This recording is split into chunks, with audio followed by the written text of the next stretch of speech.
Beneath the long shadow of time, before kingdoms were etched upon maps, before banners fluttered in the wind of conquest, there is only the silence of snow and the whisper of stars above Nirn's northern reaches. The land that would one day be called Skyrim was then a wilderness of frost and storm, a domain of mountain and ice where few dared to linger. It was here, in the Merethic era, that the first whispers of mortal ambition met the endless stillness of the frozen world. The elves, whom the Nords would come to call the Famr, had already shaped a hidden dominion within those glacial valleys. They were not yet the twisted, blinded remnants that later legends would mourn or revile, but a people of delicate artistry, of crystalline towers and silvered song. To them, the land was sacred, its snows a veil that cloaked mysteries not meant for human hands. And yet, fate does not often honor what one people call sacred. Far across the Sea of Ghosts, a new tide stirred. Ysgramor, father of the human clans, looked upon the cold horizon with longing. The Atmaran winds that carried his kin had grown bitter, and whispers of change drove them to the south. Thus began the first journeys across the gray waters, ships creaking under the weight of hope and desperation alike. They came seeking not conquest, but survival, though survival often births conquest in time. The Atmarans found the land of snow vast and unyielding, but they were not deterred. They raised timber halls and fires that battled back the endless chill, and in that frozen soil they laid the foundations of a city.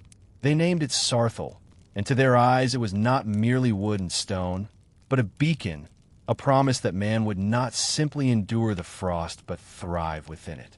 Here, in this place of beginnings, the story of the Night of Tears is first rooted. For it was not merely the clash of elf and man that would give rise to legend, but the deeper mysteries that slept beneath Saarthal's stones. The settlers could not know that under their very feet, veiled by earth and silence, an ancient power lay dreaming. The Eye of Magnus, vast, unknowable, older than even the eldest song of the elves, pulsed in its quiet slumber. To the Nords, its presence was unfelt, but to the Famr it was a secret too dangerous, too radiant, to entrust to another race. Thus, even before blade met blade, mistrust had already been kindled. The elves saw the city's rising walls not as symbols of hope, but as trespass upon hidden truth.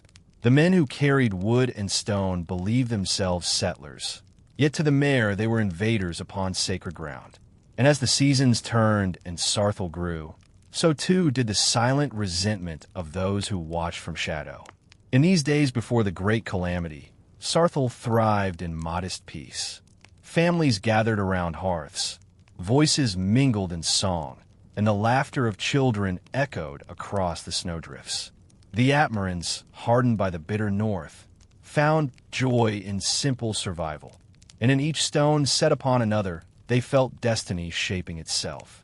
They spoke of futures unbroken, of a land where their descendants would grow strong and many. It was a dream born of hardship, but a dream nonetheless, fragile, delicate, and unknowing of what darkness lingered at the edge of its light.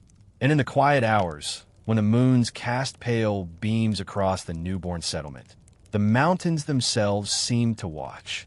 Some whispered that the land held memory, that the snow carried the weight of old secrets, and that the stars shone differently over Saarthal than anywhere else in Nirn.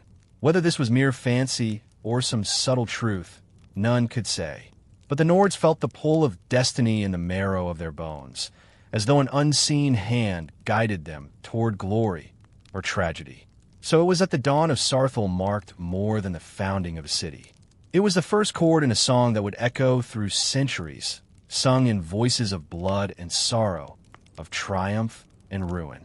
The frozen north, once only wilderness, now bore witness to the meeting of peoples and the awakening of mysteries beyond mortal grasp. And as snow fell softly upon its timber walls, the tale of the Night of Tears began its slow and fateful weaving. When Ysgramor first set his boots upon the frozen soil of Skyrim, he is said to have gazed long upon the horizon, as though the mountains themselves whispered to him in greeting. To some, He was merely a chieftain of wandering men, guiding his kin from a homeland grown weary with strife.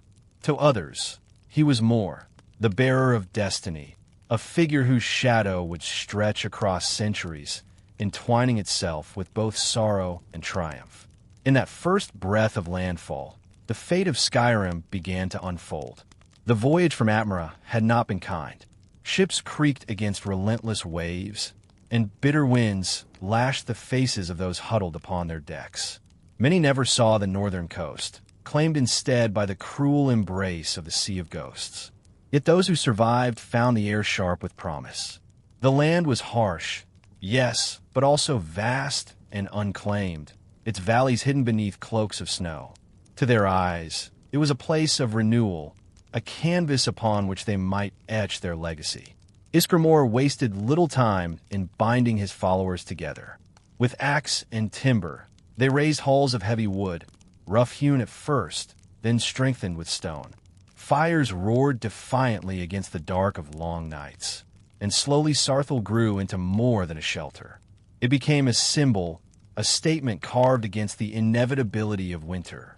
Where the elves had built in secret and seclusion, the men raised walls openly, as though to declare their presence to the very skies.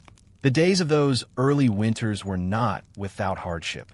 Food was scarce, storms swallowed whole harvests, and wolves prowled at the edges of the settlement. Yet among these struggles bloomed a fierce pride. Families bound themselves together, their songs mingling with the howl of the wind, their stories spoken long into the night. Around the central hearth, Ysgramor's voice carried strength, weaving hope into weary hearts. He spoke not of survival alone, but of permanence, of roots sinking deep into the land until no storm could uproot them. But not all eyes gazed upon Saarthal with warmth. From the hidden cities of crystal and ice, the snow elves watched. Once lords of these frozen realms, they looked upon the newcomers with unease. To their sight, men were crude and brash, laying claim to land without reverence, building without knowledge of the deeper truths that slumbered beneath. Saarthal rose not only upon stone and wood, but upon a foundation of resentment, unseen yet growing. Still, in those first years, the Atmarans believed themselves safe. Children learned to walk upon icy ground, their laughter carrying across the pale drifts. Hunters ranged into the wild, bringing back stories of forests thick with secrets and mountains that seemed to breathe with ancient power. Traders emerged among them, bartering goods brought from the sea for the bounty of the land. Saarthal was no longer a single settlement, but a beating heart, its rhythm felt across the north. Ysgramor himself strode often among his people, not as a distant lord, but as one who shared their burdens. Legends tell of him lifting beams alongside carpenters, of his axe splitting wood for the hearths of widows. Whether truth or embellishment, the memory of a leader close to his kin endured. It was this bond between chieftain and clansfolk that would make Saarthal more than timber and stone. It was a family bound by blood and vision, daring to root themselves where winter reigned. Yet beneath every hearth fire and every song lingered an unseen current, one that none among them yet understood. The eye of Magnus, buried deep in the frozen soil, watched with silence. Its presence, unknown to the men, radiated through the bones of the earth, a power vast and immeasurable. The snow elves, keepers of older knowledge, felt its echo like a tremor beneath their feet. To them, the city of Saarthal was not merely a settlement of strangers. It was a trespass upon the threshold of a secret that must never be claimed by mortal hands. The first chapter of their story, then, was not only one of survival, but of foreshadowing. Saarthal's fires glowed bright against the night, but in the darkness beyond those walls, jealousy stirred. Man had carved a place for himself where none had stood before. And though the laughter of children and the pride of builders filled the air, the silence of the snow carried another truth. Destiny had already marked Saarthal for tragedy. For now, however, the people did not know. They raised walls higher, they sang songs louder, and they looked toward the future with unguarded hearts. Saarthal thrived, and Ysgramor's people thrived with it. The wind carried their joy across the mountains, while the earth below carried secrets they could not yet see. In that fragile peace, on the edge of doom unspoken, the city of Saarthal gleamed like a jewel set upon frost. The days of Saarthal's early peace did not pass unnoticed. To the settlers, the city was a marvel of resilience, a hearth carved from snow and stone. But to the elves, the ancient inhabitants of the north, each rising wall and glowing fire was a thorn in the heart. They were the Famr, the snow elves of old, not yet broken or blind, but proud and secretive, their dominion woven through hidden valleys and ice-veiled halls. They looked upon the arrival of men with a wary eye. From the settling of Saarthal, they saw the foreshadowing of upheaval. The Famr had walked these lands for ages uncounted, their songs echoing in crystal chambers, their lore carved into tablets of frost. To them, the land was a tapestry of memory, every mountain peak and frozen river inscribed with meaning. When the Atmarans laid their claim, it was as though strangers had scrawled careless lines upon a masterpiece. What the men saw as survival, the elves perceived as desecration. Beneath Saarthal, the eye of Magnus pulsed in silence. It had lain there long before the first elf raised a spire of glass or sang a hymn to starlight. To the Famr, it was a secret too immense to be left unguarded, a fragment of the divine, a power that even they dared not grasp fully. In its hidden chamber, sealed beneath stone and snow, the eye radiated its quiet influence. And as men built their homes above it, the elves felt a chill deeper than any winter wind, the fear that this dangerous relic might pass into unworthy hands. Thus jealousy and fear became their constant companions.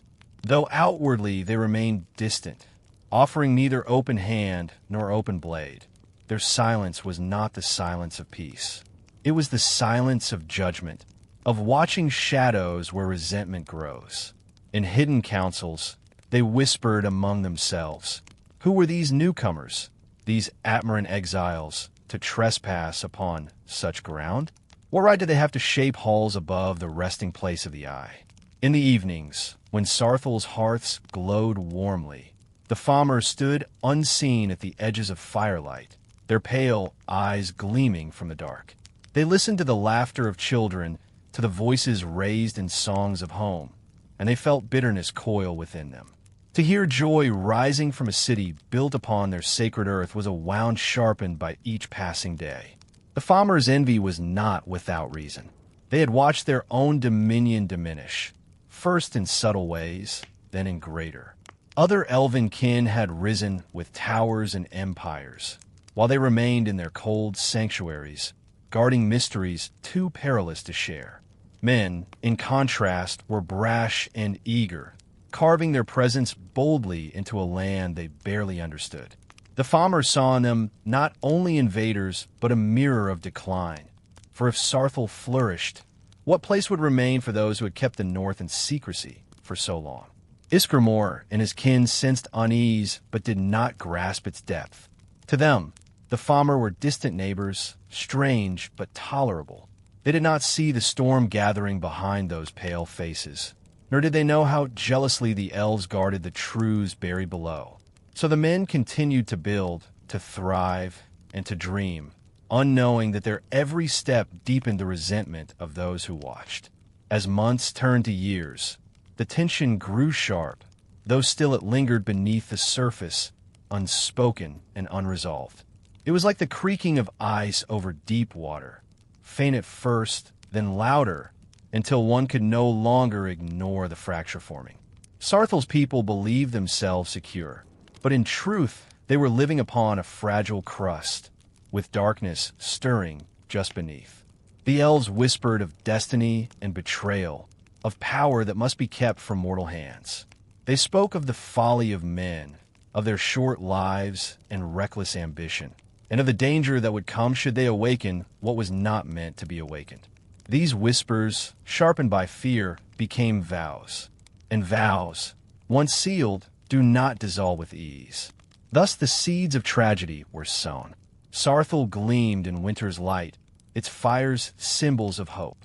Yet far beyond its walls, in hidden caverns of frost, the Famr resolved upon a course that would change the fate of Skyrim forever. Their jealousy, born of fear, hardened into intent.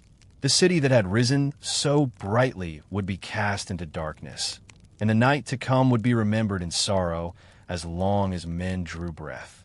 It was in the deep of winter, when the snow lay thickest upon the roofs of Saarthal, that the doom of the city came.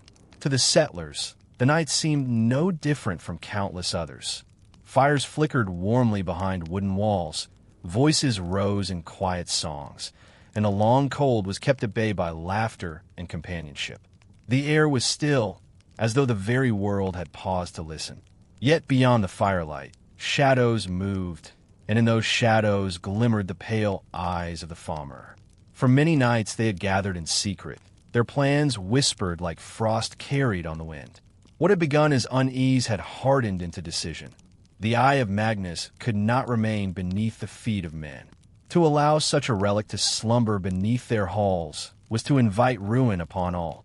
Thus the Famr resolved to end Saarthal, not through warning, nor through exile, but through fire and blood. The night of the attack has been remembered in fragments, told and retold through centuries, each telling marked by sorrow. Some say the elves struck with silent precision, slipping into the city under cloak of snow.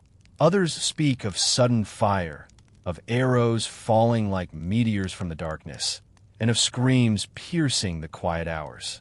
Whatever the manner, the result was the same. Saarthal was overwhelmed in a storm of violence. Families who had only hours before sat in peace now found their halls torn asunder. Flames leapt against the night sky, casting long shadows upon the snow. Children cried out for their parents, and the clash of steel echoed against the mountains. The men, unprepared for such fury, fought desperately, but the onslaught was merciless. Saarthal, so carefully raised from nothing, crumbled beneath the vengeance of the Famr. Legends tell that Ysgramor himself witnessed the slaughter with a heart heavy as stone.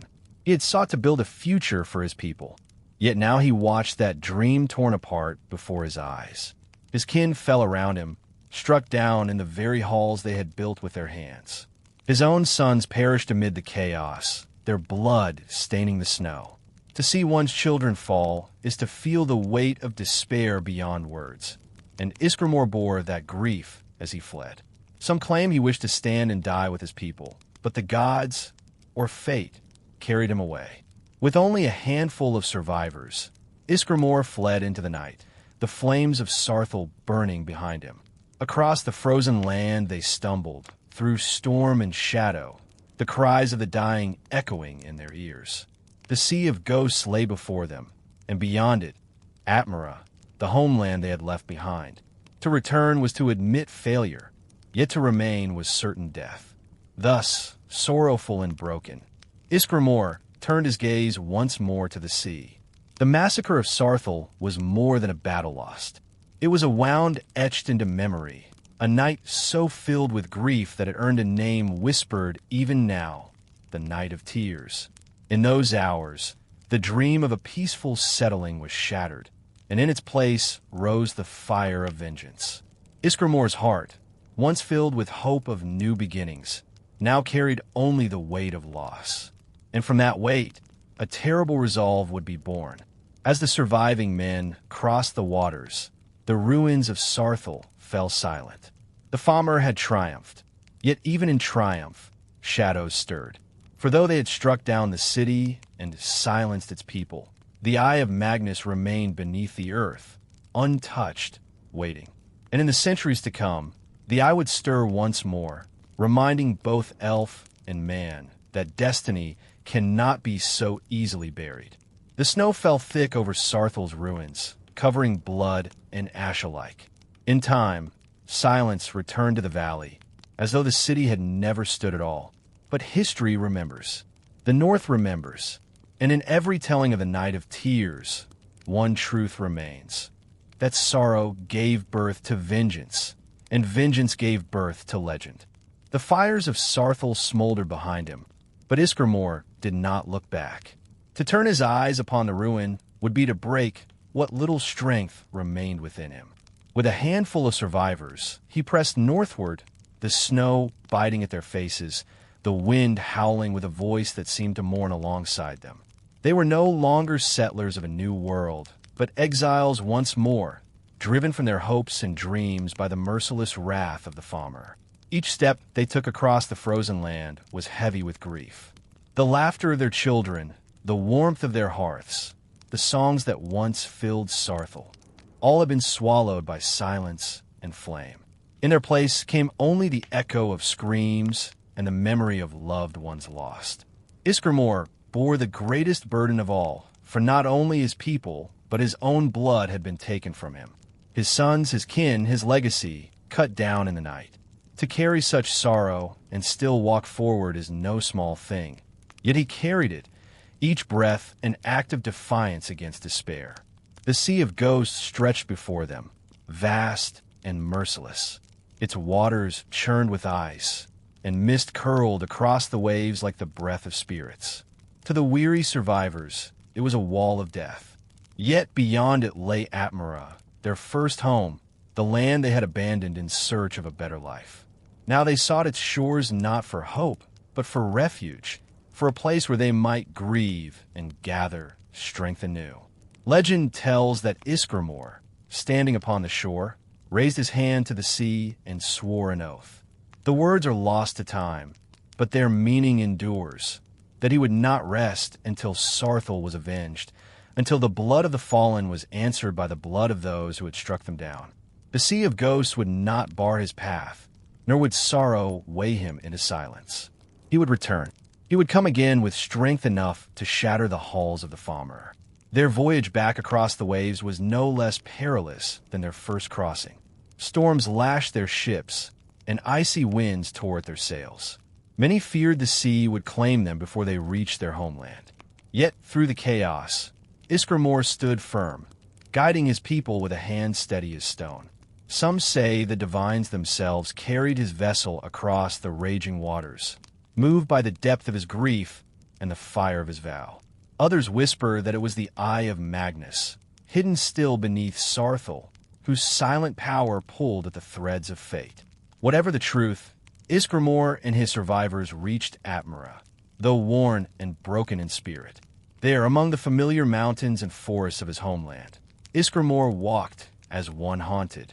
He was a man between worlds, tied to Atmara by blood, yet bound to Skyrim by destiny and grief. His kin looked to him for guidance, and though his heart ached, he did not falter. He spoke of the fall of Saarthal, of the treachery of the elves, and of the need for vengeance. His words carried the weight of sorrow, but also the promise of retribution. And those who heard him felt their own blood stir with resolve. The solitude of exile was not an end, but a pause. In Atmara, Ysgramor gathered strength. He told the tale of Saarthal's fall to every clan and hall, until his sorrow became a flame carried by many. Warriors sharpened their blades, smiths forged axes that gleamed like moonlight on snow, and families pledged their sons to the cause. It was no longer merely Ysgramor's grief, but the grief of a people, the grief of men who would not allow themselves to be erased from history. And so the exile became preparation. The Sea of Ghosts, once a barrier, now became a bridge of fate. Ysgramor, no longer merely a chieftain, became a symbol, the father of vengeance, the one who would return with an army vast enough to reclaim honor and land alike. Yet even as he spoke of retribution, the nights remained heavy. Alone, when the halls fell quiet, Ysgramor mourned not as a leader, but as a father. He remembered the faces of his sons, the light of Saarthal's hearths, and the fragile dreams buried beneath the snow. His vow burned bright, but beneath it lingered the endless ache of loss. Thus ended his flight, but not his journey. From exile would come resolve, and from resolve, the forging of legend. Saarthal had fallen, but in its ashes lay the seed of a greater destiny, one that would reshape the North and echo through the ages to come. In Atmara, the tale of Saarthal spread like fire through dry grass. Word of the massacre, of the children slain and the city consumed, carried sorrow into every hall and clan. Yet with sorrow came fury, and with fury came resolve. Men who had never set foot upon Skyrim's frozen shores felt their hearts burn as though they had lost kin of their own. To strike down Saarthal was to strike at all of mankind, and Ysgramor's grief became the grief of a people united. It was in these years of exile that Ysgramor began to gather warriors to his cause. He spoke in great halls beneath timber beams, his voice steady and grave. He told of Saarthal's rise, of its fragile peace, and of its fall in fire and blood. He told of his sons who had perished, of the families cut down without mercy. His words were not spoken in rage, but in solemnity, and it was this quiet weight that stirred the hearts of those who listened. Men swore oaths upon their blades, pledging their strength to him. Thus began the forging of the 500 companions. They were not merely soldiers, but a brotherhood of vengeance, bound by oaths deeper than blood. Each carried with him the memory of Saarthal, whether lived or inherited, and in their unity lay a fire too great to be extinguished. Axes were sharpened until they gleamed like starlight, shields painted with runes of war, and armor hammered to withstand both steel and storm. Songs arose in their halls, not of mourning alone, but of the storm to come, a storm that would fall upon the snow elves with the fury of the north itself. Among these companions walked names that would echo for centuries. Some were chieftains, bringing entire clans beneath Ysgramor's banner. Others were wanderers, drawn only by the weight of his vow. Each found in him a leader whose sorrow matched their own. And though their number grew vast, reaching 500, the bond between them was as that of a single family. To march beside Ysgramor was not simply to fight, but to carry the memory of the fallen in one's heart. Legends tell of their training in the frozen fields of Atmara, where blizzards howled and frost-bitten winds tested their endurance. There, beneath skies heavy with snow, they learned to fight not only with steel, but with unity. They endured hunger, storm, and endless trial, until each man stood as unyielding as the mountains themselves. When one stumbled, another lifted him. When one faltered, the whole stood stronger. Thus were they tempered, not by ease, but by hardship shared. Ysgramor walked among them as both leader and brother. Though his sorrow never left him, it became the forge in which his will was strengthened. He reminded them often that they fought not for glory nor for conquest, but for remembrance, for the children lost, for the hearths extinguished, for the dream of Saarthal buried beneath snow.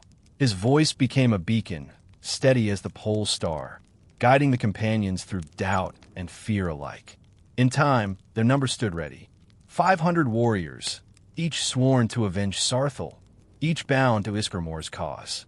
Their ships were built, sturdy and vast, designed to brave the cruel sea of ghosts. Upon their prows were carved runes of protection, and upon their sails were painted symbols of vengeance. The clans gathered to watch their departure, voices raised in song, prayers carried upon the wind. It was not merely a war band that set forth, but the will of a people sharpened into steel. And so, with sorrow as their compass and vengeance as their oar, the 500 companions prepared to cross once more into Skyrim. Behind them lay the land of their birth, familiar and safe. Ahead lay the land of their grief, harsh and waiting. But they did not waver, for the memory of Saarthal burned within them, and no snow nor shadow could quench the fire of their oath. Thus was the exile transformed into a march of destiny.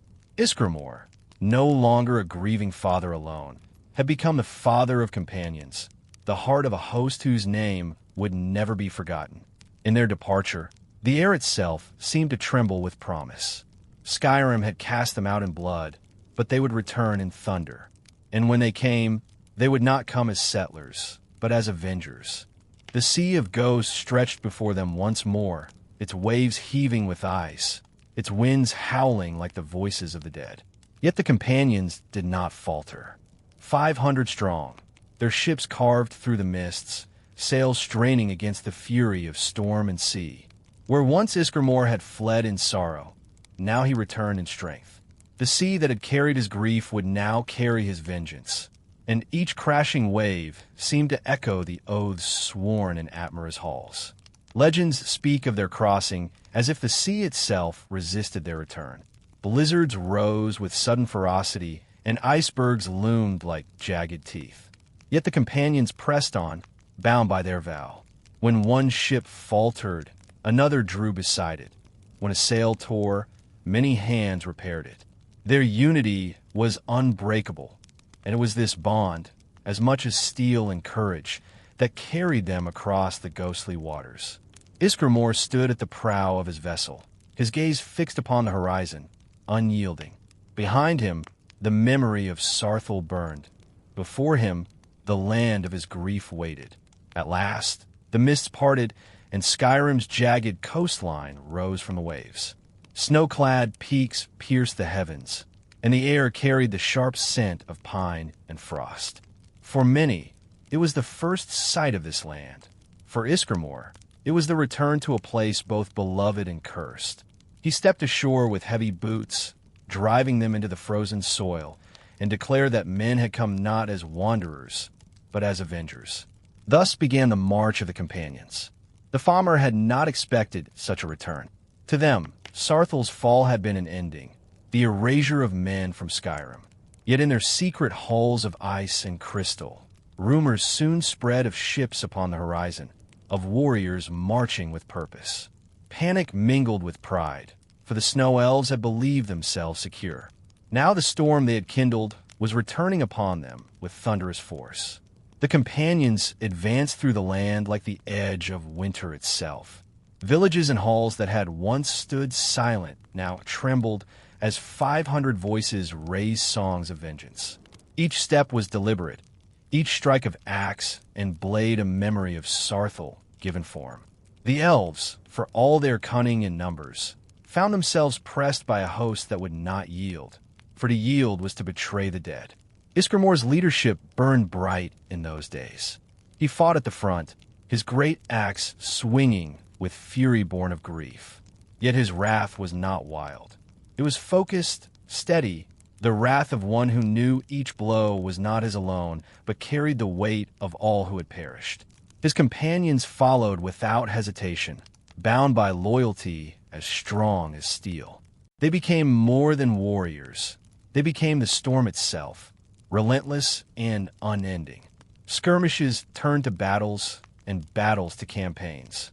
Across valleys and mountains, the companions carved their path, reclaiming the land that had once been taken from them. Villages rose where once only sorrow had lingered, each victory a step toward remembrance. The elves fought fiercely, their arrows falling like rain, their blades flashing in the snow. But the tide of vengeance was too great to be stemmed. Tales speak of nights when the companions sat around their fires, the crackle of flame mingling with the howl of distant wolves. They spoke of Saarthal not in mourning alone, but in promise. Each man carried with him a story, a memory of what was lost, and in their voices those memories wove together into a single song.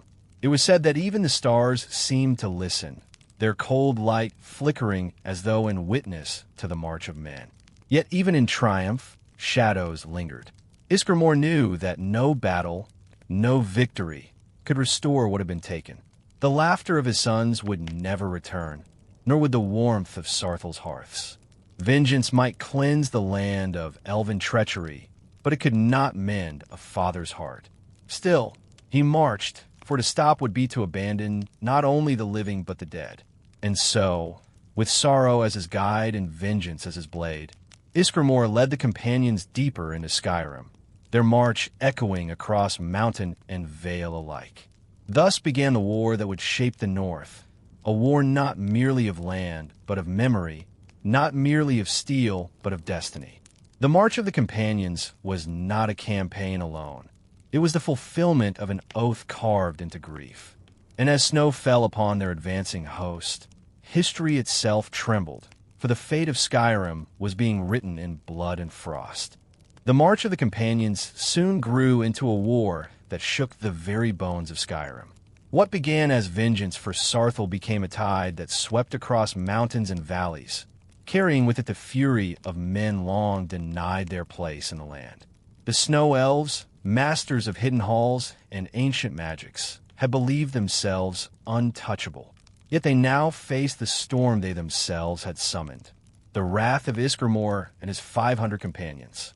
Battle followed battle, each more desperate than the last. The Fomorers struck from the shadows, their arrows loosed from ridges and their blades flashing from snowy mists. They were hunters of a land, moving with the silence of snowfall. Yet the companions met them not with fear, but with unity. Shields locked, axes rose, and voices thundered with battle songs that shook the frozen air. Against such relentless force, even the cunning of the elves faltered. The war was not swift, for the Fomor knew every cavern and vale. They retreated into tunnels of ice, into labyrinths carved long before the coming of men. There they struck with ambush and illusion, vanishing into the dark as quickly as they appeared. Many companions fell to such tactics, and grief was a constant shadow upon their campfires. But each loss only sharpened their resolve. For every man slain, 10 rose to carry his memory, and the flame of vengeance burned ever brighter. Legends tell of great battles whose names are lost to time, of frozen fields where the snow was red for days, of mountain passes where voices cried out in triumph and despair alike. In these struggles, the companions proved themselves not merely warriors, but a brotherhood unbreakable. They endured wounds and hunger, storm and shadow, bound always by the memory of Saarthal. The elves, for all their grace and sorcery, could not unmake that bond. Ysgramor himself fought at the front, his great axe swinging with the weight of sorrow and wrath combined. His presence was said to be like a mountain amid the storm, immovable, unyielding, and terrible in its strength. The Fomor came to fear the sight of him, for where Ysgramor strode, their lines faltered. He was not only a leader of men, but the living memory of Saarthal, the embodiment of all they had sought to erase. To face him was to face the judgment of the past itself. Yet even as the war raged, sorrow remained. The companions buried their dead beneath cairns of stone, each mound a silent testament to sacrifice. They raised no grand monuments, for there was no time. Instead, their grief was etched into the land itself. The mountains held their echoes, the forests their silence, and the rivers their tears. Every victory carried with it the weight of loss, and Ysgramor knew that even when triumph came, the price would be dear. Still, the tide could not be turned. The Fomor, once proud lords of Skyrim, found their strength waning. For every hidden stronghold they retreated to, the companions followed. For every ambush they laid, Ysgramor's host answered with steel and fire. The war became a slow unweaving of elven dominion, thread by thread, hall by hall. The snow that had once hidden their majesty now bore witness to their decline. It is said that in the quiet hours between battles, Ysgramor would gaze upon the stars and speak softly to those he had lost. He asked not for mercy, nor for peace, but only for strength to see the war through. His companions heard these whispers and drew from them a deeper resolve. They were not fighting for conquest, nor for glory. They fought for memory, for the children lost, for the city destroyed, for the promise that no such sorrow would befall their people again. At last, the balance began to shift. The Fomor, once confident in their dominion, now knew fear. Their crystal halls grew silent, their hidden paths less secure. Ysgramor's vengeance had become more than retribution. It was the reshaping of a land. Men, once driven into exile, now stood as a rising power. And though the war was far from ended, the tide had turned. The snow elves, who had cast fire upon Saarthal, now faced the storm they had sown. Thus the war of elves and men carved its mark upon history. In its battles were sown the foundations of kingdoms yet unborn, and in its sorrows lay the seeds of legends yet untold. The clash of steel and the cry of voices carried across the frozen north, echoing into the ages. a reminder that grief may break, but it may also forge, and that from the ashes of Saarthal rose a vengeance that would shape the destiny of Skyrim forever. When the din of battle quieted, and the cries of war gave way to the whisper of falling snow, Ysgramor and his companions turned their eyes once more to the place where all began. Saarthal, or what remained of it, lay buried beneath years of frost and silence. What had once been a city alive with fire and laughter was now a place of shadows and ruin, its stones shattered, its halls broken, its memory bound in sorrow. Yet beneath the drifts of snow, something lingered, a whisper of mysteries not erased by flame. It was said that Ysgramor himself returned to Saarthal, not as conqueror, but as mourner. He walked among the broken stones where once he had built with hope, his heavy steps stirring only echoes. Around him, his companions stood in reverent silence, their great host reduced to stillness in the presence of memory. For all their victories, for all the vengeance wrought upon the farmer, here lay the wound that no sword could heal.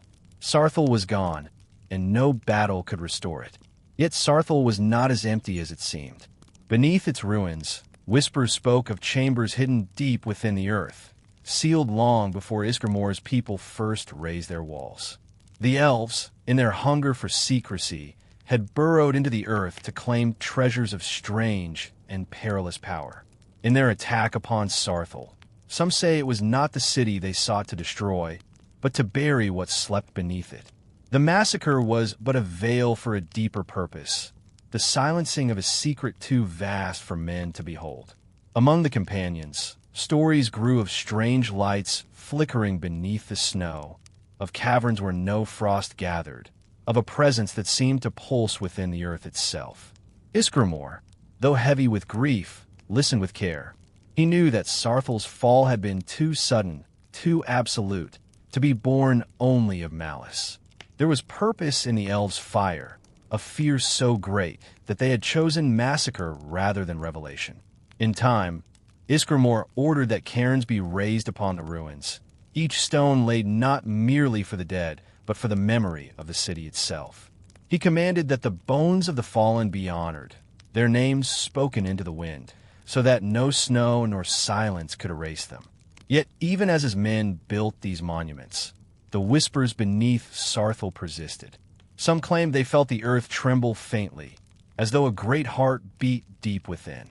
Others swore they dreamt of vast eyes opening in the dark, ancient and unblinking. These murmurs grew into legend, passed quietly among the companions in the long nights of their campfires. They spoke of an orb of unfathomable power, buried beneath Saarthal's foundations, placed there in an age before men or elves. Its name was not yet known to them, though in later years it would be called the Eye of Magnus. In those days it was only a shadow and story, a secret that seemed to hum through stone and snow alike. Ysgramor, though burdened with grief, did not dismiss these tales. He had seen enough in his life to know that power often hides beneath sorrow, and that the deepest wounds conceal mysteries beyond mortal grasp. Yet he spoke little of it, for his purpose was vengeance and remembrance, not the pursuit of secrets. He feared that to delve too deeply into the buried city was to court a fate as grim as the one Saarthal had already endured. So Saarthal remained a place of silence, its ruins honored but uninterred, its mysteries left to slumber beneath snow and stone. The companions moved on to further battles, further conquests, but always the shadow of Saarthal lingered in their memory. It was the wound that would not heal, the city that remained a tomb for both the dead and the secrets they had unwittingly guarded. And yet, history would prove that secrets cannot slumber forever. The earth beneath Saarthal was not silent, and though Ysgramor's host passed it by, others in ages to come would return. They would dig, and they would awaken that which the elves had feared, that which had demanded blood and fire to conceal. But in the quiet of those early years, Saarthal was left untouched, a scar upon Skyrim's land, and a whisper of mysteries waiting in the deep. Though Saarthal lay silent beneath snow and ruin, its heart had not ceased to pulse. The massacre had buried its walls, but within those buried chambers lingered whispers older than the memory of men. The companions, though sworn to vengeance, could not ignore the unease that clung to the place. At night, when the wind fell still, the ruins seemed to breathe. The ice cracked like distant voices, and the stones hummed with a presence that no frost could silence. Saarthal was a tomb, yet was also something more, a vault of mysteries sealed in grief. Among the tales whispered around the campfires of Ysgramor's host, one grew louder with each retelling. Beneath Saarthal's shattered halls, hidden in caverns of deep stone, there lay a sphere of impossible power. Those who had glimpsed it in the chaos of the sack spoke of a light unlike fire, a glow that did not burn but throbbed like the heartbeat of the world. Some said it was the work of the Edra, hidden in the earth before time was fully shaped. Others claimed it was a fragment of Magnus himself, the god of sorcery, fallen from the heavens when he fled Mundus. The elves had feared it. Of this, the companions were certain. For why else would they strike Saarthal with such ferocity? Why else massacre every soul, if not to silence those who dwelt unwittingly above a secret they should never have found? The attack had not been vengeance, nor conquest. It had been desperation, a fire meant to seal away a truth too great to be borne. Ysgramor understood, then, that Saarthal's fall was not merely the sorrow of men, but a wound carved by powers deeper still. The sphere, the eye, as it would later be known, remained hidden in those years, buried beneath stone and ice. No companion dared descend to claim it. Some spoke of dreams filled with its light, dreams that left them waking in cold sweat, their hearts pounding as though in rhythm with some vast and unseen pulse. Others refused even to speak of it, believing that to name it was to draw its gaze. Ysgramor himself listened in silence, and though he acknowledged the truth of their fears, he forbade delving into Saarthal's depths. What sleeps below, he said, is not meant for our hands. Let it slumber, lest we awaken that which even elves could not master. And so Saarthal remained closed. Its cairns stood as monuments to the fallen, its broken walls as reminders of grief, but its deepest chambers were left untouched. The companions carried their vengeance across Skyrim, carving new cities and raising halls of stone, yet Saarthal lingered in their memory like a shadow that would not fade. It became a place spoken of in reverent whispers, not merely for the dead it held, but for the secret that pulsed in silence beneath. Legends later told that the Eye of Magnus was no mere artifact, but a wound in the fabric of the world, a place where creation itself bled into Mundus. Its light was not a gift, but a question, one so vast that neither Edra nor Daedra dared answer it. If this was true, then Saarthal had been more than a city. It had been a threshold, a doorway built above the unknown. The Famur, in their fear, had sought to bury that doorway forever. But the truth of such a power cannot be erased. It waits, as stone waits, as time itself waits, until hands bold enough, or foolish enough, seek it once more. In those days, however, the eye remained silent. Snow fell upon the ruins year after year, covering stone and sorrow alike. The companions moved on, and Skyrim's story unfolded with blood and triumph. Yet beneath the snow, beneath the cairns and frost, Saarthal's secret endured. The city had been silenced, but the power below it still whispered, patient as the turning of the stars. Thus Saarthal passed from memory into legend, and from legend into myth. But myths have a way of waiting, lingering like seeds in the soil. And in time, though long centuries would pass, the buried heart of Saarthal would awaken again, to be discovered by hands unready for the truth it held. For in the Elder Scrolls, nothing buried stays forgotten forever. The war that Ysgramor and his companions waged left more than scars upon the land.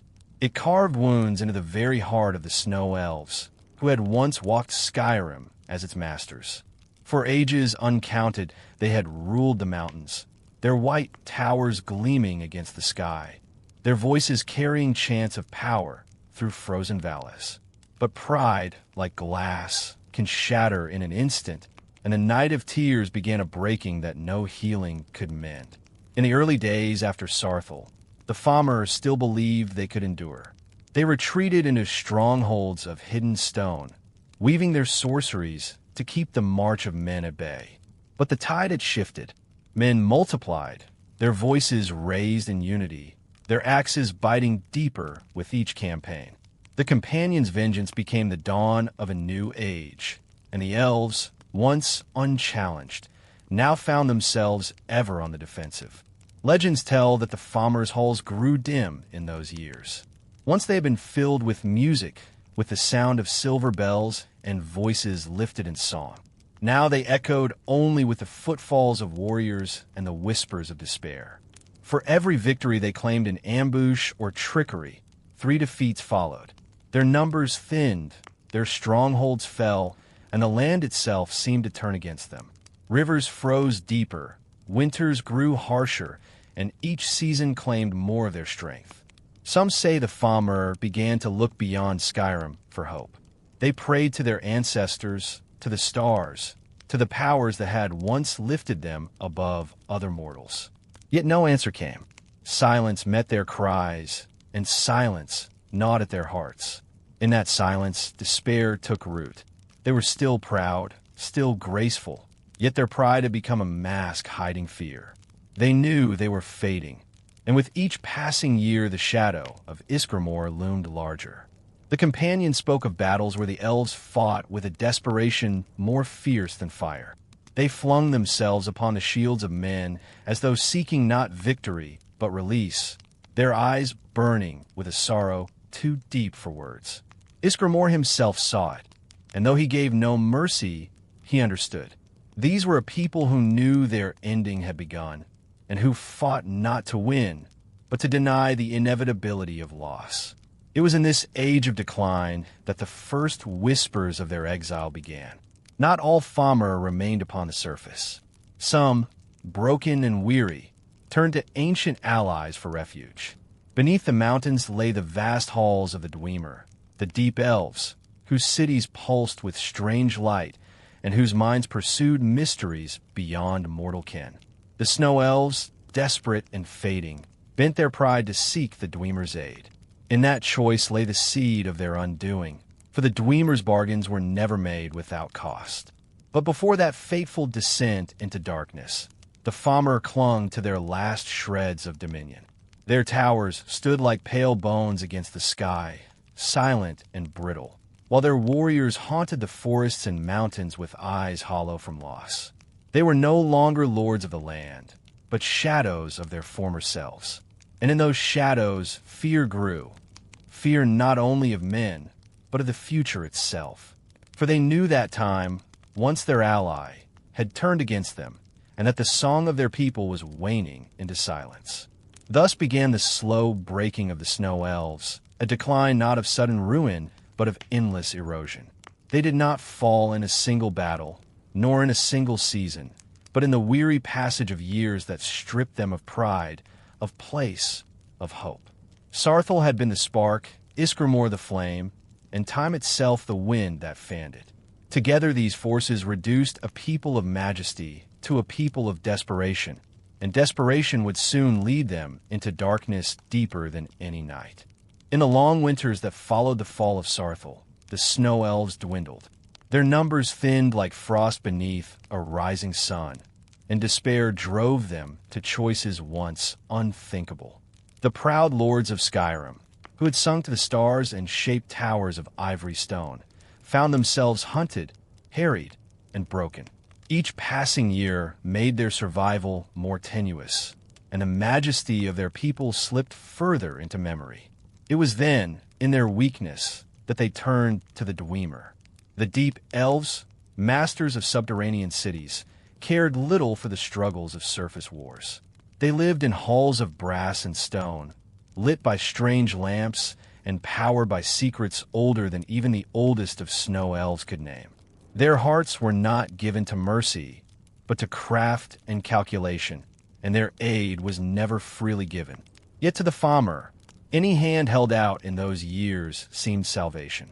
The bargain was simple in form, though terrible in consequence. The Dwemer would offer sanctuary within their deep halls, shelter from the vengeance of men and the bitterness of Skyrim's winters. In return, the Snow Elves would submit, surrendering freedom for survival. But the Dwemer, ever wary of rivals, demanded a further price, that the Famr drink of a poisoned nourishment, a fungus that grew only in the caverns below. It would sustain their bodies, yet would also strip them of their sight. Blindness. That was the Dwemer's gift and the curse of the Famr. Once they had gazed upon the world with eyes attuned to starlight and snow, seeing beauty in every curve of mountain and drift of frost. Now darkness claimed them utterly. Their vision was stolen, replaced with shadows and whispers of sound. To walk in the world of men was forever denied them, for the light of the sun seared their blinded eyes with unbearable pain. Thus the Famr were bound, not by chains of iron, but by dependence and despair. The Dwemer had ensured that those they sheltered could never rise again as rivals. The Snow Elves became thralls in the deep, their lives extended by the fungus that sustained them, yet cursed to walk in darkness. Their voices, once proud and filled with song, now echoed hollow through cavern walls. Legends speak of the grief that followed. Some Famr cursed their own kin for seeking refuge, calling the choice of betrayal worse than death. Others clung to a hope that in time their sight might return, that the Dwemer's curse might be undone. But centuries passed, and hope thinned as surely as their numbers had upon the surface. The Famr, once radiant, became shadows, their forms twisted by generations spent in darkness, their spirits hardened by bitterness. The companions, and later the Nords who spread across Skyrim, spoke little of the vanished elves. To them, the war was over, and the victors wrote the tale.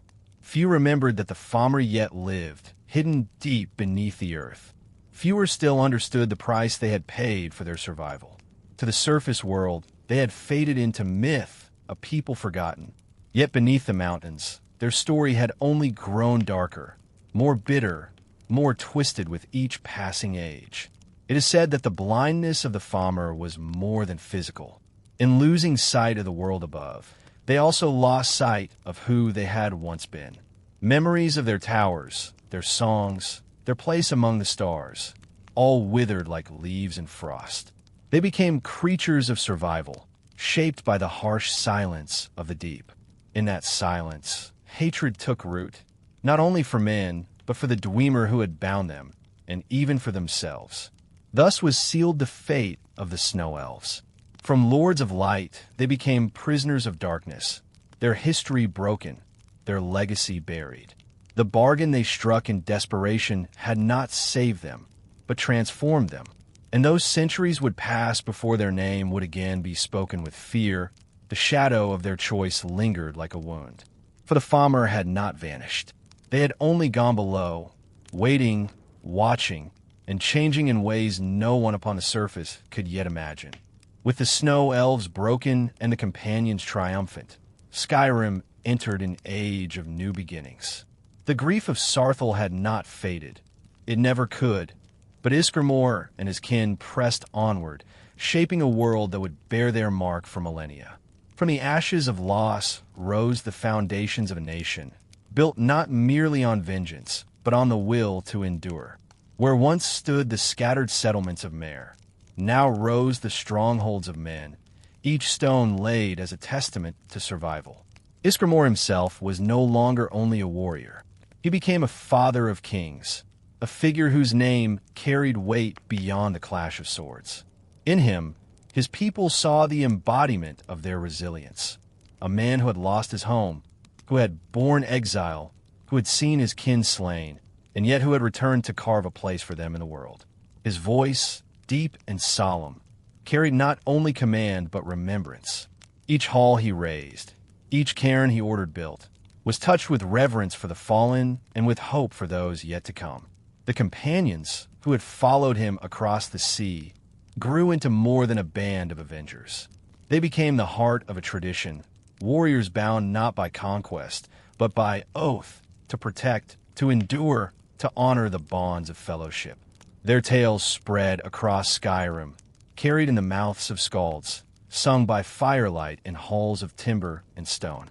Where they went, others followed, and soon the valleys and coasts of Skyrim rang with the sound of hammers, the raising of walls, and the laughter of children who would never know the exile their forebears had endured. Yet beneath this building of a new world lay shadows.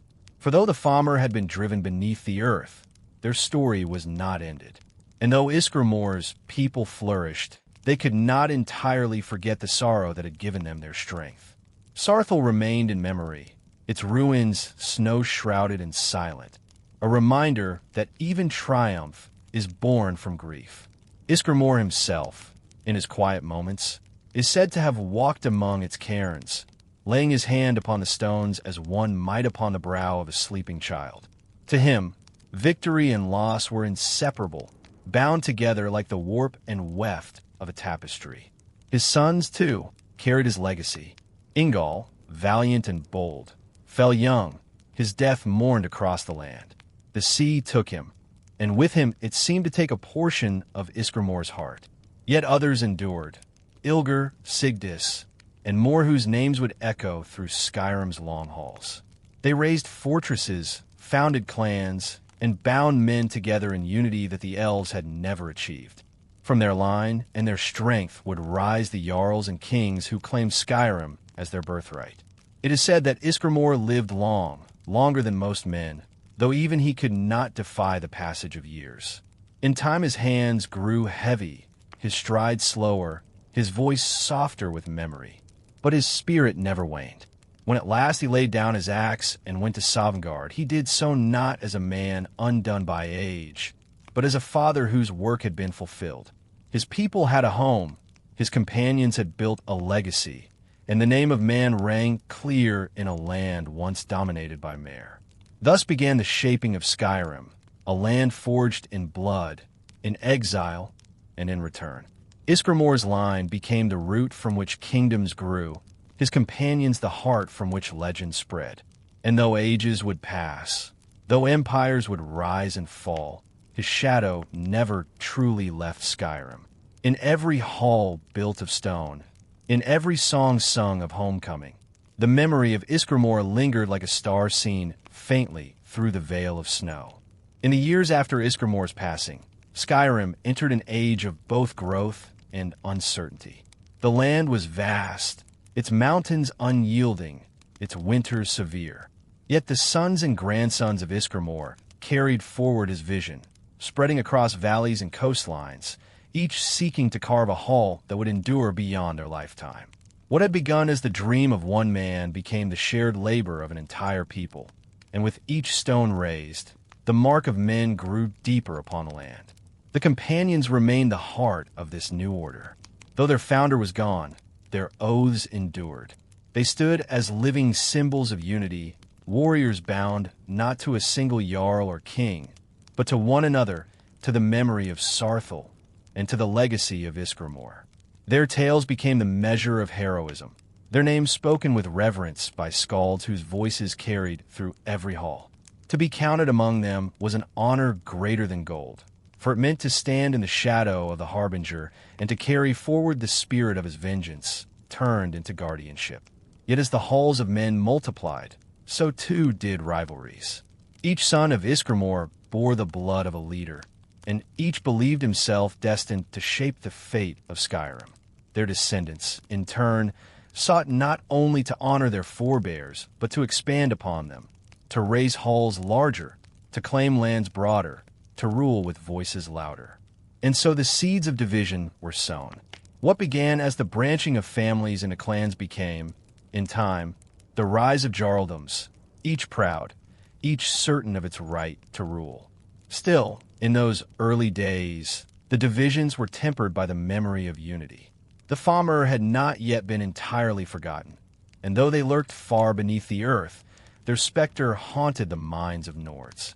Skalds sang not only of victory, but of vigilance, warning that should men quarrel too deeply, their ancient foe might yet return. For a time, such songs held sway, and the clans remembered that their strength lay not in rivalry, but in fellowship. But the passage of generations is a quiet eroder. Grandchildren who had never seen Saarthal, who had never known exile, who had grown up in halls of timber warmed by roaring hearths, did not feel the same fire as their forefathers. To them, the companion sagas were tales of another age, distant and gilded. Pride replaced remembrance, and ambition swelled where once survival had bound all hearts together. Thus, though Ysgramor had dreamed of Skyrim united, the reality that unfolded was more fragile, more fractious. Some Jarls raised banners bearing the image of the whale, others the bear, others still the hawk or wolf, each claiming their symbol as the true emblem of their bloodline.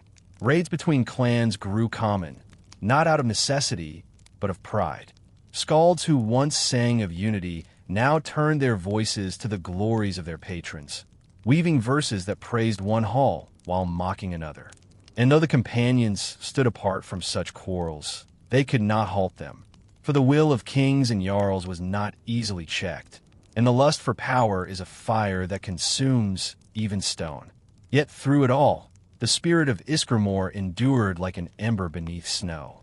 Though clans fought, though banners clashed, there remained in every hall a respect for the Harbinger's name. When disputes grew too fierce, his memory was invoked, and for a time, tempers cooled.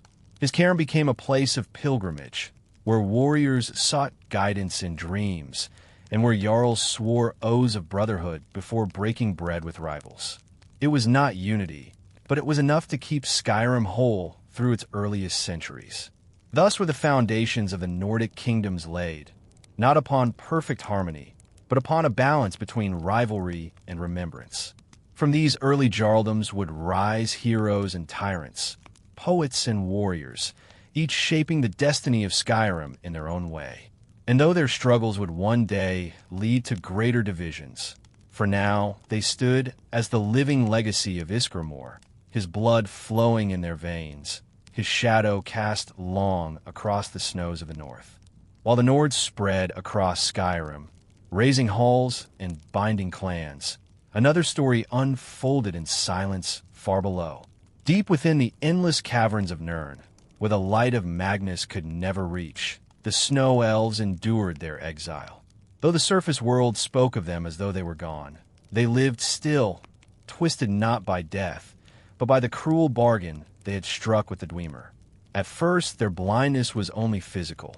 They stumbled through tunnels, their hands against stone, guided by faint whispers of sound and the taste of air that carried the memory of water or the dust of dry chambers. Their songs, once filled with starlight, now trembled low, echoing like broken prayers across dripping caverns. Yet in time, necessity forged new senses. The Famr learned to walk by sound, to read the faintest change in air currents, to feel the vibration of a step upon stone. Their ears grew sharp, their skin attuned to every shift of the subterranean world. What they lost in sight, they gained in other forms of perception. Generations passed, flesh adapts, and with it, spirit follows. Children born in darkness no longer remembered the sky, and to them the blindness was no curse but a natural state. Their pale skin grew paler still, their forms lean and wiry, shaped by the need to move unseen in the twisting passages of the deep. Their eyes, once bright as the stars, shriveled and clouded, vestigial remnants of a world no longer theirs. They became creatures of silence, hunters who waited with patience unknown to surface dwellers. The Dwemer watched them with cold calculation, content to let their thralls fade into something unrecognizable. The poisoned sustenance they forced upon the Famr ensured their dependence, binding them eternally to the deep. In this way, the Dwemer believed they had created a servant race, blind, pliant, and incapable of rising against them. To the dwarves, the Famr were tools, no more threatening than the gears of a machine or the stone they carved. But hatred endures even in darkness. The Famr remembered, in their way, the treachery that had stolen their sight. Those centuries dulled the memory of their towers and their songs. The bitterness of betrayal never fully vanished.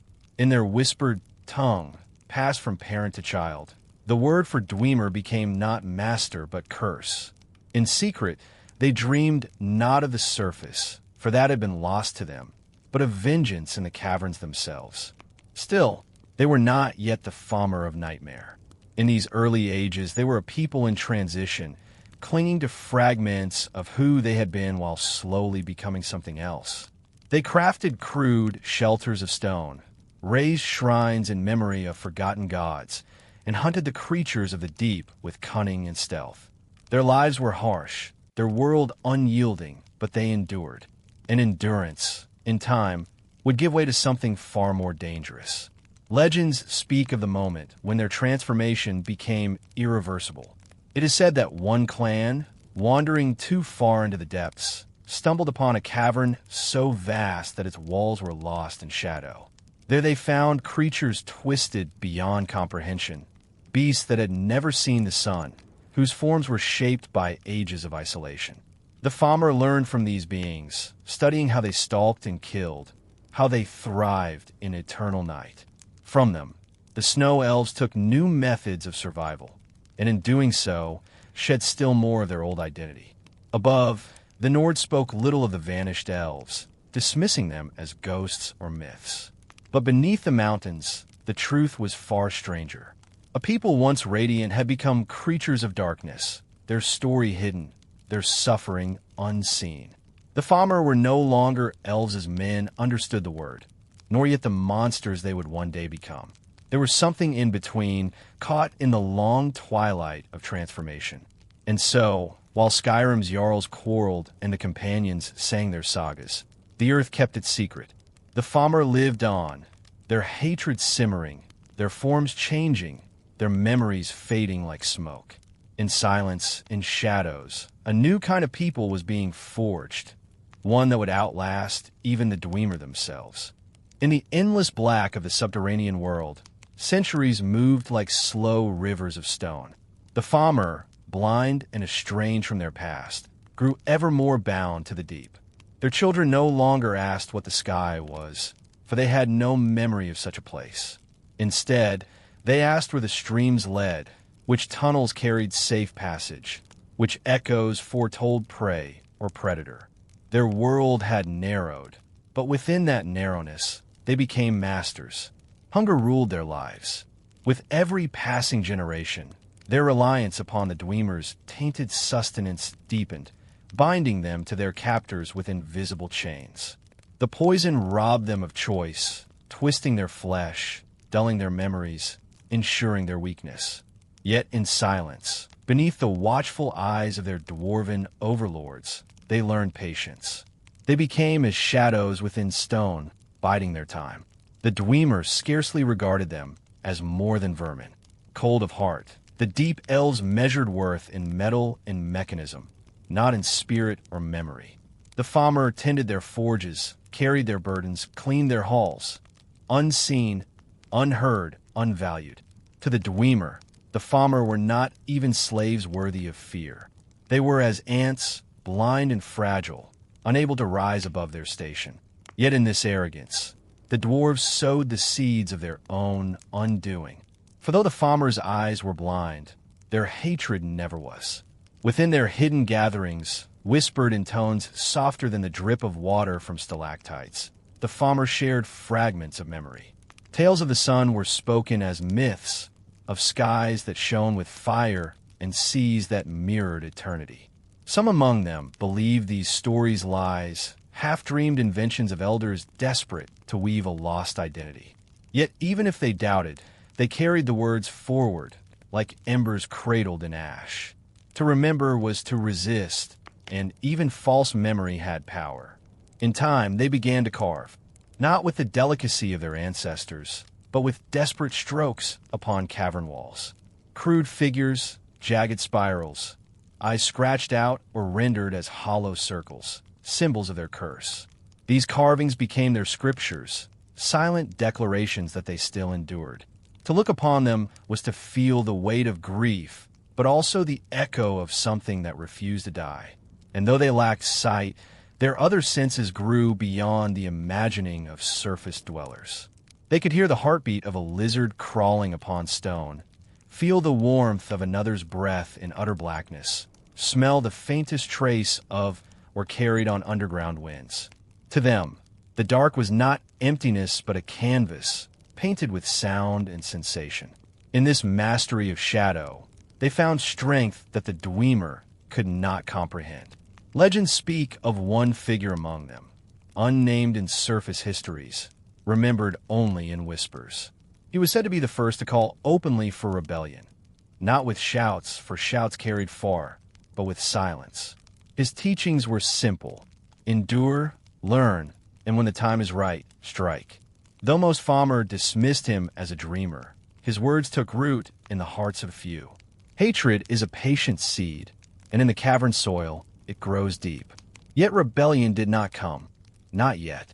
The Dwemer's vigilance, their mastery of craft, was too strong, and the Falmer, weakened by centuries of poisoned sustenance, were too fragile to rise.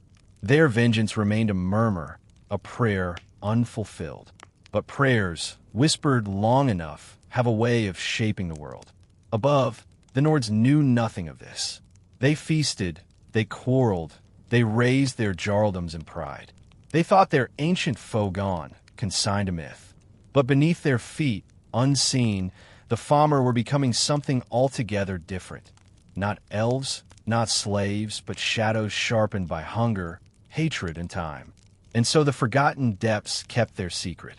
A people transformed in silence, dreaming of vengeance, waiting for the moment when the blackness that bound them would no longer be their prison, but their weapon.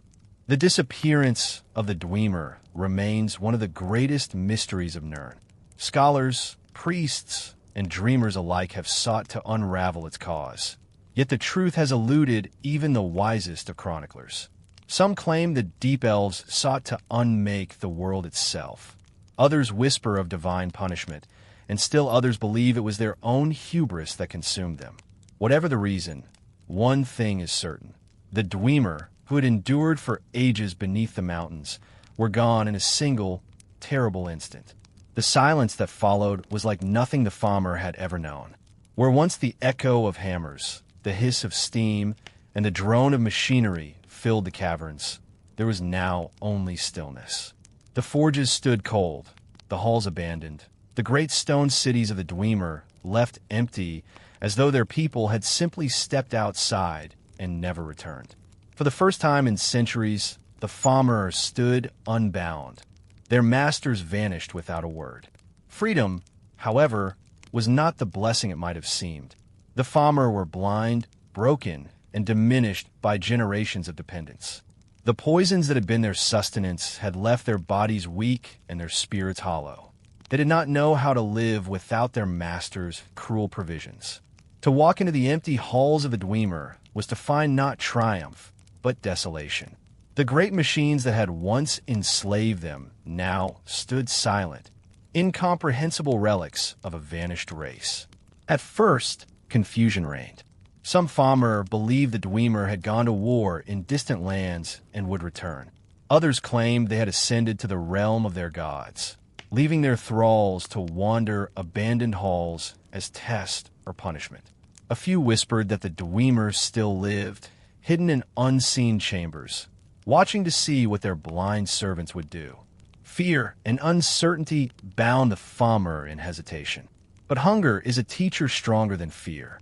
As the tainted stores of their vanished masters dwindled, the Falmer were forced to forage deeper into the earth. They hunted beasts of the caverns, learned to weave crude tools from bone and stone, and fashioned armor from the chitin of insects that lurked in the dark.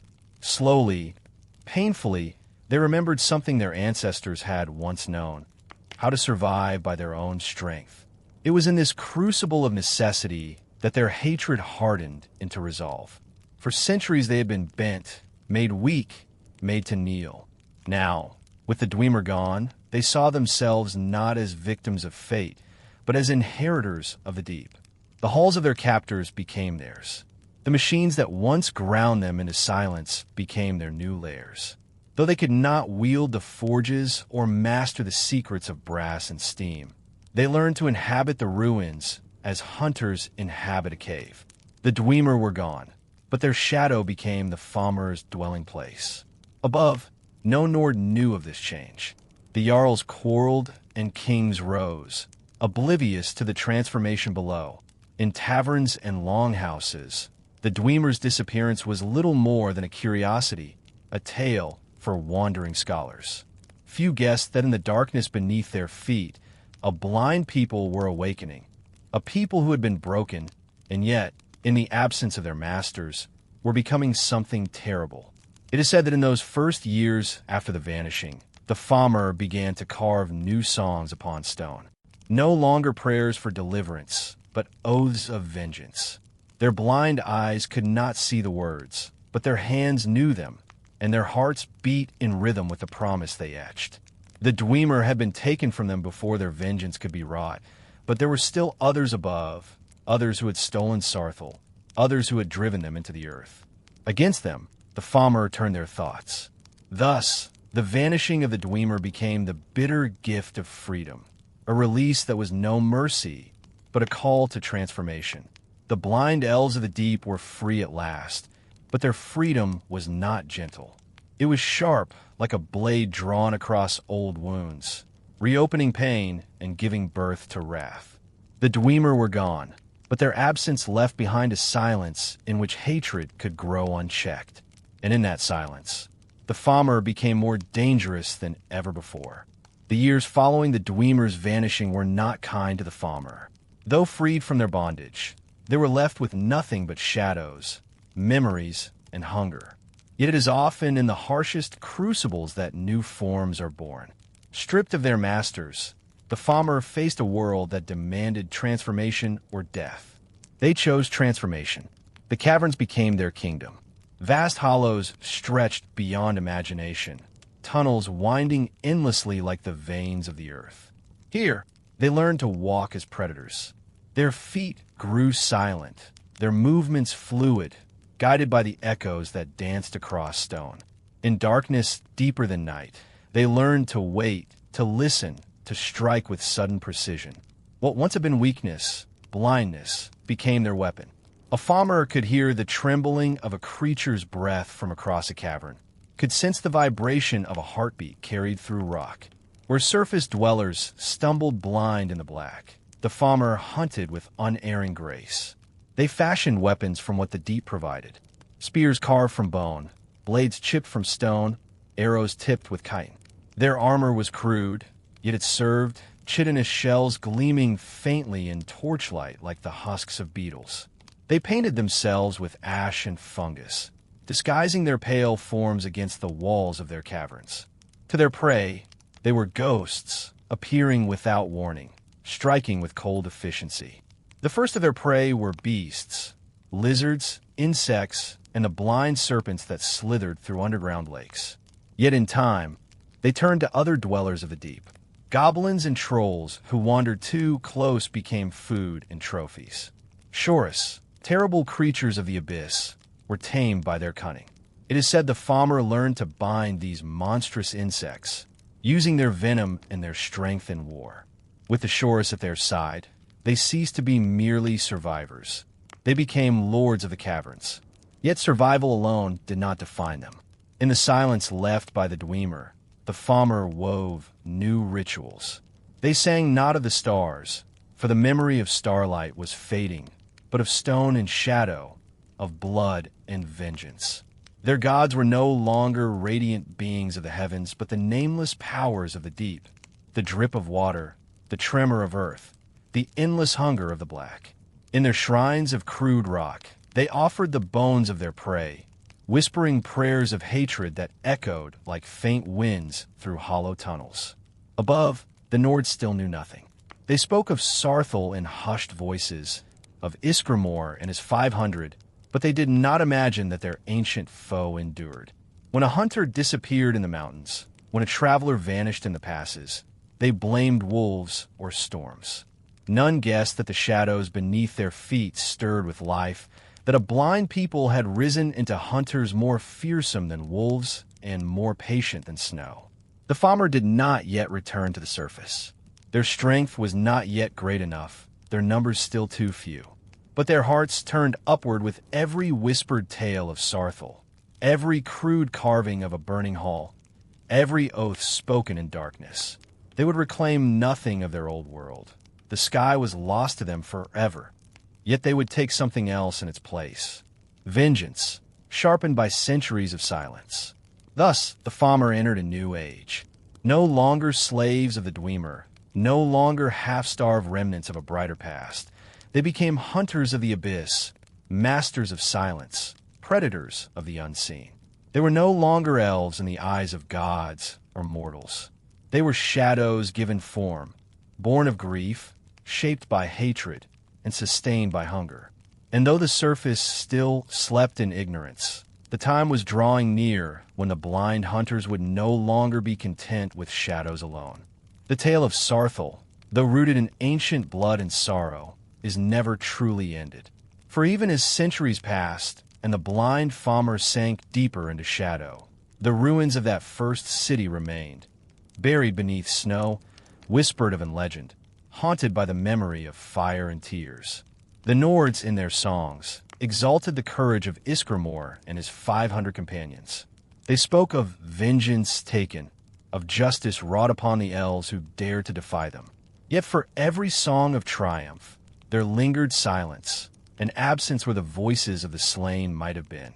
Saarthal was not only the birthplace of Nordic vengeance, it was also the tomb of countless dreams. Scholars who wander its ruins in later ages speak of strange sensations in its halls, a weight in the air, as though sorrow itself had seeped into the stones. Snow buries its walls each winter, but the earth remembers. Every flake that falls carries with it the memory of that night, when flames lit the sky and blood ran into the ice. Saarthal is a wound that never closed, a scar upon the land that whispers to those who listen closely enough. For the Famr, too, Saarthal remains a name of power. Though blind and estranged from the world above, their priests and storytellers whisper of it still.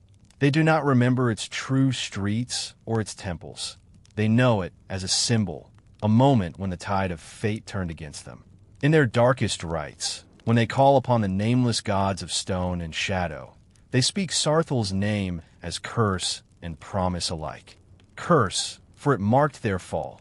Promise, for vengeance was sworn there in blood and in tears. The Night of Tears, as it came to be called, was more than slaughter. It was a breaking of bonds between two peoples, a severing of hope for peace that might have once been. In that single night, the fragile balance between elf and Nord shattered forever. What followed was centuries of war, exile, and hatred. And yet, beneath the surface of history, mysteries endure. Why was Saarthal attacked? What secret did the elves fear so greatly that they would risk everything to destroy it? Some claim it was the Eye, the great sphere of unfathomable power said to have been unearthed there, a relic older than any tower or temple. If such a thing was found, then perhaps the elves struck not from cruelty alone, but from terror of what man might wield. Others argue that the Night of Tears was less about relics, and more about the slow inevitability of conflict, two peoples bound to war by pride, fear, and the hunger for land. The truth is shrouded, buried beneath snow and silence, perhaps never to be known in full. Yet perhaps this unknowing is part of Saarthal's legacy, for in its mystery, it becomes more than a single city or a single night. It becomes a mirror in which each age sees its own reflection. To the Nords, it is triumph and survival. To the Famr, it is grief and oath. To scholars, it is enigma. And to those who walk the ruins in silence, it is a place where memory lingers like a dream half-remembered, fragile yet unshakable. Thus, the story returns, full circle, to that night when tears fell upon frozen stone. And though the centuries have passed, though the world has turned and empires have risen and fallen, Saarthal remains, not only in snow and ruin, but in the hearts of all who carry the weight of loss, vengeance, and unanswered questions. Beneath the cold, unending sky of Skyrim, Saarthal sleeps still, buried beneath layers of snow, ice, and silence. Yet sleep is never truly rest when memory lingers. The stones remember. The wind remembers. The mountains themselves hold the sorrow of that night, when fire met snow, when men struck elves, and when the world shifted irrevocably. Every drift of powdery snow carries with it echoes of the fallen, whispers of vengeance and grief that no winter could fully erase. The Famir, too, carry memory, though it is twisted by centuries of darkness and despair. Blind hunters now, their eyes long vanished, they walk through the labyrinths of stone and shadow, hunting, whispering, remembering. They do not speak of light or warmth, for those are things lost beyond hope. Instead, they sing to the deep, their voices resonating with the pulse of earth and water, vibrating with the ancient rhythm of survival and rage. Every tunnel becomes a hymn, every cavern a sanctuary, every echo a story of vengeance promised and postponed. Above, the descendants of Ysgramor thrive, their halls filled with laughter, fire, and song. Yet they too remember. Their songs honor the fallen, recount the bravery of the companions, and whisper the names of those who perished at Saarthal. Memory, in the world of men, becomes legend, legend becomes song, and song becomes dream. In these dreams, the night of tears is never quite gone. It lingers in shadowed corners, in the quiet of snowfall, in the tremor of the earth beneath each footfall. And so Saarthal becomes more than stone and ruin. It becomes a threshold between past and present, light and dark, life and memory. The eye of Magnus, whether lost or hidden beneath its buried halls, remains a symbol of power too vast for mortal comprehension. Its pulse, real or imagined, threads through history like a faint heartbeat, touching all who dare to remember, all who dare to whisper its name, all who dare to tread where the past has left its scars. Perhaps the greatest mystery is not what lies beneath the ruins, nor what the Famir became, nor even what the companions achieved. The greatest mystery is memory itself, how sorrow can shape destinies, how loss can forge resilience, how stories told by firelight or in whispered breath can endure longer than any stone or steel. Saarthal's tale is not simply of fire, blood, or vengeance. It is the story of how the world remembers, how history breathes through those who honor it, and how even in sleep, the heart of legend continues to beat. As the snow falls lightly upon its broken halls, as the wind stirs the memories of ages past, one may close their eyes and listen. Listen to the echo of footsteps long vanished, the whispers of unseen watchers, the mournful songs of a people lost to shadow. In that quiet, one might feel the weight of all that has come before, the fury, the grief, the transformation, the triumph.